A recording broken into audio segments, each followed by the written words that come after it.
ঝুঁকির উৎস এবং অনিশ্চয়তা। সো এই ভাই ঝুঁকির উৎস কোথায়, ঝুঁকিটা কোন কোন জায়গা থেকে আসে, এবার আমরা সেই বিষয়গুলো দেখো। দেখো ঝুঁকিটা আমরা তিনটি ভাবে ভাগ করতে পারি বা তিনটি পক্ষের জন্য হতে পারে। দেখো প্রথমে আমাদের একটা নির্দিষ্ট ফার্মের সাথে জড়িত ঝুঁকি, অথবা শেয়ার হোল্ডারদের সাথে ঝুঁকি বা যারা বিভিন্ন ইনভেস্ট করে, এবং লাস্টে ফার্ম ও শেয়ার হোল্ডারদের সাথে জড়িত ঝুঁকি। প্রথমে দেখো এগুলোকে আরো ক্লাসিফিকেশন করা যায়। এটাকে বলা হয় ব্যবসা ঝুঁকি এবং আর্থিক ঝুঁকিতে ভাগ করা যায়, সুদ হারের ঝুঁকিতে ভাগ করা যায় এই দুটাকে, এবং তারল্য ঝুঁকিতে, এবং লাস্টে এই চারটা ঝুঁকিতে কিন্তু আমরা ভাগ করতে পারি। আমরা এখন একটা একটা করে দেখব। প্রথমেই আমাদের নির্দিষ্ট ফার্মের সাথে জড়িত ঝুঁকি কি কি হয়, ব্যবসায়িক ঝুঁকি, দুইয়ে হচ্ছে আর্থিক ঝুঁকি। প্রথমে আমরা দেখবো ব্যবসায়িক ঝুঁকি কি। দেখো খুবই ইম্পর্টেন্ট টপিকগুলো কিন্তু আমাদের অ্যাডমিশনের জন্য, এমসিকিউ হয় এখান থেকে। ব্যবসায় প্রতিষ্ঠান সফলভাবে পরিচালনার জন্য বিভিন্ন রকম পরিচালন ব্যয়ের সৃষ্টি হয়। এই যে ব্যবসায়িক ঝুঁকি, এইটা আমাদের পরিচালন ব্যয়ের সাথে রিলেটেড। সো ব্যবসায়িক ঝুঁকি মানে ভাই আমাদের পরিচালন ব্যয়ের সাথে রিলেটেড সৃষ্ট হয়। উদাহরণস্বরূপ কাঁচামাল ক্রয়, শ্রমিকদের বেতন, অফিস ভাড়া, বীমা খরচ ইত্যাদি কিন্তু আমাদের পরিচালন ব্যয়। এই কোনগুলোকে পরিচালন ব্যয় বলা হয়, একটা ব্যবসা দৈনন্দিন চলার জন্য কোনটাই যেই টাইপের খরচ হয় সেগুলোকে আমরা বলে হচ্ছিল পরিচালন ব্যয়। এসব খরচ পরিশোধের অক্ষমতা, খরচ পরিশোধের অক্ষমতা থেকে ব্যবসায়িক ঝুঁকির সৃষ্টি হয়। কোন খরচ, এই যে ভাই পরিচালন খরচ পরিশোধের অক্ষমতা থেকে আমাদের ব্যবসায়িক ঝুঁকির সৃষ্টি হয়। কি কি কারণে হতে পারে এখানে কিন্তু আমরা বলে দিয়েছি। তো এই রিজনগুলোর জন্য কিন্তু আমাদের ব্যবসায়িক ঝুঁকি হতে পারে, অর্থাৎ আমাদের পরিচালন খরচ পরিশোধের অক্ষমতা থেকে কিন্তু ব্যবসায়িক ঝুঁকি সৃষ্টি হতে পারে। এরপর আছে আমাদের আর্থিক ঝুঁকি। দেখো দীর্ঘমেয়াদী ঋণ নেওয়ার কারণে যে ঝুঁকি সৃষ্টি হয় তাকে আর্থিক ঝুঁকি বলে। ভাই দীর্ঘমেয়াদী ঋণের সাথে আমাদের তাহলে কিসের ঝুঁকি সৃষ্টি হয়, আর্থিক ঝুঁকি। দেখি তো কি আছে ভাই। যদি কোনো প্রতিষ্ঠান ঋণকৃত মূলধন থাকে তাহলে ওই প্রতিষ্ঠানকে ঝুঁকি কোনো ঝুঁকি থাকবে না। মূলধন আচ্ছা না হবে, এখানে একটা না থাকে তাহলে ওই প্রতিষ্ঠানে কোনো আর্থিক ঝুঁকি থাকবে না। দেখো ঋণ মূলধন যত বেশি আর্থিক ঝুঁকিও তত বেশি, কারণ ঋণ মূলধনের জন্য সুদ প্রদান করতে হয়। পক্ষান্তরে অভ্যন্তরীণ উৎস থেকে তহবিল সংগ্রহ করলে কোনো মুনাফা বর্ণন করতে হয় না। আমাদের যখন দীর্ঘমেয়াদী ঋণ নেই, এই ঋণ পরিশোধের অক্ষমতা থেকে যে ঝুঁকি সৃষ্টি হয়, ঋণ পরিশোধ এবং ঋণের সুদ পরিশোধের অক্ষমতা থেকে যে ঝুঁকি সৃষ্টি হয় তাকে আমরা আর্থিক ঝুঁকি বলি। এই দুটো ঝুঁকি হলো দেখো একটা স্পেসিফিক ফার্মের সাথে রিলেটেড ঝুঁকি। এবার আমরা দেখবো ভাই যারা তো কোম্পানির ব্যাপার দেখলাম, তাহলে ইনভেস্টর, এইবার আমরা দেখবো শেয়ার হোল্ডারদের সাথে ঝুঁকি। এরা দুই রকম ঝুঁকি দেখে, সুদহারের ঝুঁকি আর হলো ঝুঁকি। সুদহারের ঝুঁকিতে কি হয়, যেসব বিনিয়োগকারী বন্ড বা ডিবেঞ্চার ইত্যাদিতে ইনভেস্ট করে তাদেরকে সুদ হারের ঝুঁকি মোকাবেলা করতে হয়, কারণ বাজার সুদের হারের সাথে সাথে বা পরিবর্তনের সাথে সাথে তাদের বিনিয়োগের মূল্য ওঠানামা করে। কিভাবে, যখন বাজার সুদ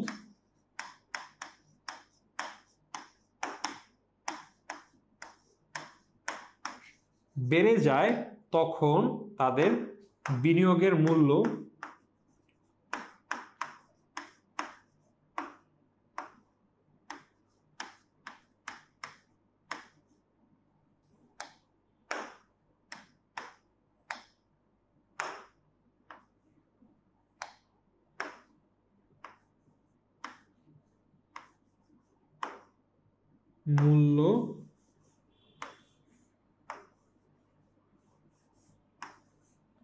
কমে যায়।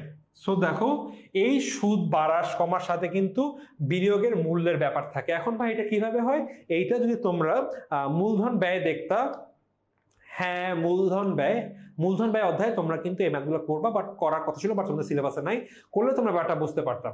সো আমাদের যেটা হয় যখন বাজার সুদের হার কম বেশি হয় তখন কিন্তু এই বিনিয়োগের মূল ওঠানামা করে, এবং সুদের হার বাড়লে দেখো এই যে সুদের হার বাড়লে বিনিয়োগ অর্থাৎ বন্ড ডিবেঞ্চারের বাজার মূল্য কমে, আবার সুদের হার কমলে বিনিয়োগের বাজার মূল্য বাড়ে। এইভাবে সুদের হারের পরিবর্তনের কারণে বিনিয়োগের মূল্য কমার আশঙ্কাকেই ঝুঁকি বলা হয়, এই সুদ হার ঝুঁকি বলা হয়। এটা একটা বিনিয়োগকারীর সাথে। এবং তার আরেকটাও দেখে তারল্য ঝুঁকি। আমি আমার একটা দুঃখ ভরা কাহিনী বলি। আমি ফার্স্ট ইয়ার থেকেই কম বেশি শেয়ার মার্কেটে ইনভেস্ট করি। সো যেটা হয়, আমি গত 1.5 বছর আগে আমি একটা কোম্পানির টিপ পাই যে ভাই এই কোম্পানির শেয়ার প্রচুর বাড়বে, আমার যত টাকা আমি সব টাকা ওই কোম্পানির শেয়ারে ইনভেস্ট করে দিই। আমি কোম্পানির শেয়ারটা কিনেছিলাম 21 টাকা দিয়ে। ওইটা বেড়ে বেড়ে আমি যখন বিক্রি করি তখন কোম্পানির এই শেয়ারের দাম 41 টাকা, অনেক লাভ, ভালো। আমি ভেবেছি কি আরো বাড়বে না, বাট শুনলাম এটা আরো বাড়বে, বেড়ে 45 টাকা হয়ে গেল।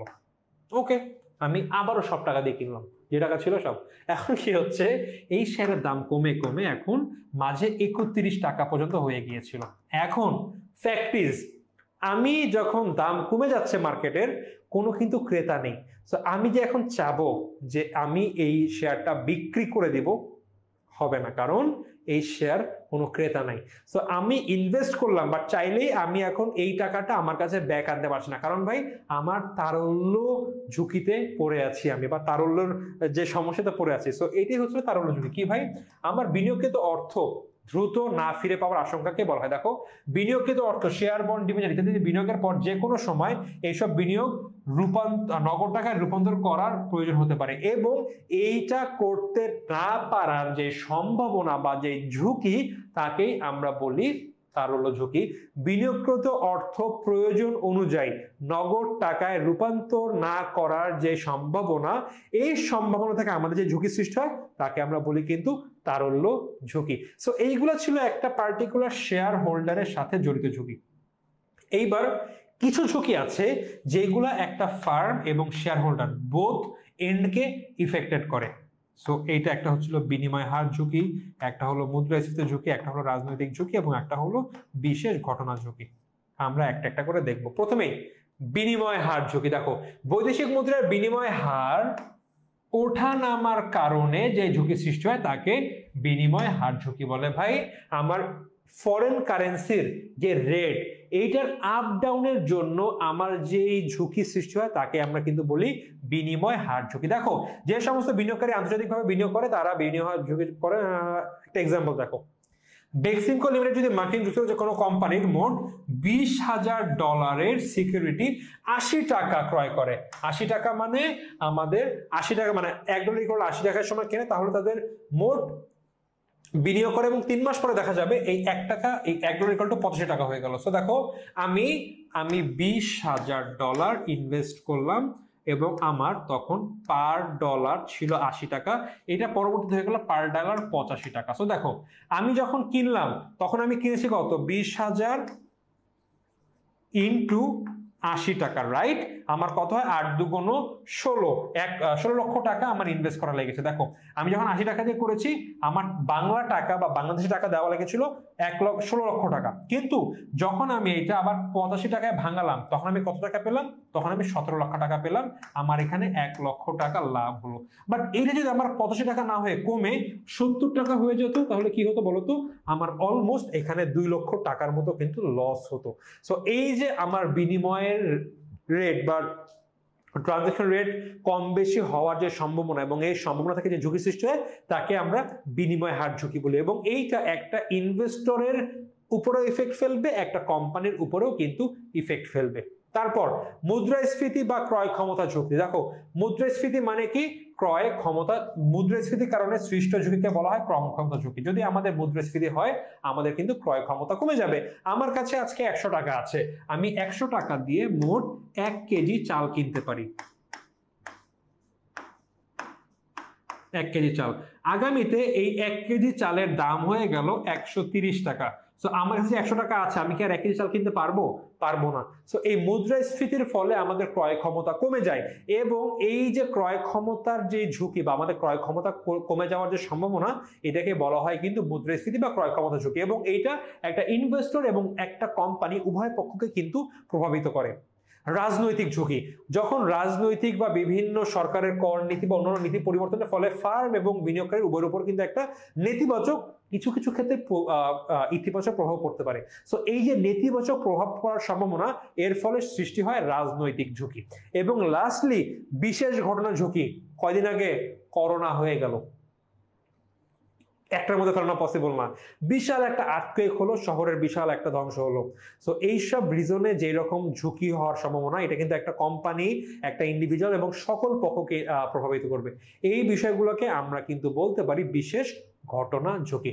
সম্পূর্ণ অপ্রত্যাশিত কোনো ঘটনার ফলে কোনো নির্দিষ্ট বিনিয়োগের মূল্য বা ফার্মের ক্ষতি হওয়ার সম্ভাবনাকে বিশেষ ঘটনার ঝুঁকি বলা হয়ে থাকে। আচ্ছা, আমরা আমাদের পরবর্তী টপিকে যে দেখো, এই একটা ইন্টারেস্টিং টপিক। দেখো, বিনিয়োগকারীদের ঝুঁকি পছন্দনীয়তাকে তিনটি মৌলিক ভাগে ভাগ করা যায়। ভাই পছন্দনীয়তাকে, ওকে। সো একে ঝুঁকি নিরপেক্ষ, দুইয়ে ঝুঁকি বিমুখ। ঝুঁকি নিরপেক্ষ কি? দেখো, ঝুঁকি নিরপেক্ষ বলতে ঝুঁকি পছন্দনীয়তার এমন একটি ধারণাকে বোঝায় যেখানে ঝুঁকি বৃদ্ধির সাথে সাথে আয়ের কোনো পরিবর্তন হয় না, স্থির থাকে। মানে ভাই, আমার ঝুঁকি বেশি হচ্ছে বাট আমার বেশি আয় লাগবে না, যেই আয় আছে সেই আয় হইলেই হবে। কিরকম একটা উইয়ার্ড, তাই না? বাট অনেক মানুষ আছে যে ঠিক আছে ভাই, আমার যেই আয় আছে আমি এই থাক, আমার বেশি ঝুঁকি হলে অসুবিধা নেই, যেটুকু আয় আছে একটু আয় হইলে হবে, কোনো প্যারা নেই। তো এরকম হলে এটাকে বলা হয় ঝুঁকি নিরপেক্ষ, আমার ঝুঁকি বাড়লে আয় বাড়ার দরকার নেই। ঝুঁকি বিমুখ, ম্যাক্সিমাম মানুষ এটা যে ভাই ঝুঁকি বিমুখ বলতে ঝুঁকি পরিহার বা ঝুঁকি গ্রহণের আংশিক মনোভাবকে বোঝায়। এক্ষেত্রে ঝুঁকি বৃদ্ধির সাথে সাথে আমার আয় বৃদ্ধি পাবে। আরে ভাই, তুমি আমাকে বেশি ঝুঁকি দিবা, অবশ্যই আমার প্রত্যাশিত আয়ও বেশি দিতে হবে। আর না তুমি ঝুঁকি বাড়াবা, আমি ঝুঁকি বেশি আয় প্রত্যাশা করবো না, এটা কিন্তু হবে না, মামু বাড়ির আবদার। তো যখন আমার ঝুঁকি বাড়বে, আমার প্রত্যাশিত আয়ের পরিমাণও কিন্তু বাড়ানোর কথা বলতে হবে। সো এই আমি তুমি সবাই কিন্তু মোটামুটি ঝুঁকি বিমুখ। কিন্তু ভাই, কিছু পাগল টাইপের মানুষ আছে, এটাকে বলা হয় ঝুঁকি সন্ধান।